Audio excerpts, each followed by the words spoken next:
Sorry sorry sorry, দেরি করে ফেলছি। রাস্তার যে কি অবস্থা, কি করবো বলো, অনেক জ্যাম। প্লিজ কিছু মনে করো না। না না, আমি কিছু মনে করিনি। তুমি দেখতে যে হ্যান্ডসাম, তোমার জন্য অপেক্ষা করতে আমার ভালোই লাগে। আচ্ছা, তুমি আমার প্লে বয় না তো? সুন্দর ছেলেরা কিন্তু অনেকগুলো রিলেশন একসাথে করে। আচ্ছা, আমি ছাড়া তোমার অন্য কেউ নেই তো? কি যে বলো তুমি, তুমি ছাড়া আমার কেউ নাই। তুমি আমার জীবন, তুমি আমার মরণ। তুমি ছাড়া কেউ কোনোদিন আমার ছিল না, বিশ্বাস করো। আচ্ছা কামরুল, তুমি তো বলেছো আমি ছাড়া তোমার কেউ নাই। এখন সত্যি করে বলো তো, তোমার এক্স কয়টা ছিল? আমার এক্স হলো 5টা, এর মধ্যে রানিং হলো 3টা, মোট 8টা রিলেশন, তাদের মধ্যে তুমিও একজন। রানিং প্রেম তুমি 3টা করো, আর এক্স আছে 5টা?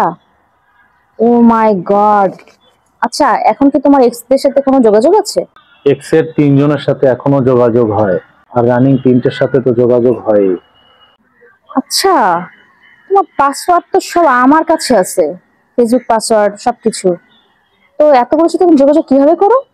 আমার অন্য একটা অ্যাকাউন্ট আছে, যে অ্যাকাউন্টের কথা তুমি জানো না। এবং আমার আরো একটা বাটন ফোন আছে, এই বাটন ফোন দিয়েই সবার সাথে যোগাযোগ করি। বুঝলাম, তোমার যোগাযোগ আছে এক্সদের সাথে, এতগুলা প্রেম করো। তা আমার সাথে তুমি কেন রিলেশন করেছো? তোমার বাবার অনেক টাকা, তোমার কোনো ভাই বোন নেই। তোমাকে যদি পাই তাহলে সবকিছুই তো আমার হবে, এর জন্যই আমার যত আয়োজন করা। আচ্ছা, তোমার তো অনেক টাকা, তোমার বাবাও যথেষ্ট অর্থবিত্ত। তো বুঝলাম না, তুমি কিসের জন্য রিলেশন করলে আমার সাথে? তুমি তো কয়েকদিন পর বিদেশে সেটেল হয়ে যাবে। যা বলেছি সব মিথ্যা কথা, আমি তোমাকে পটানোর জন্যই এটা করেছি। আসলে আমি নিম্নবিত্ত পরিবারের সন্তান। আমার বাবা একজন সামান্য মেকানিক, কিন্তু আমার চলাফেরা মেকানিকের মতো না, আমার চলাফেরা ধনীদের মতো।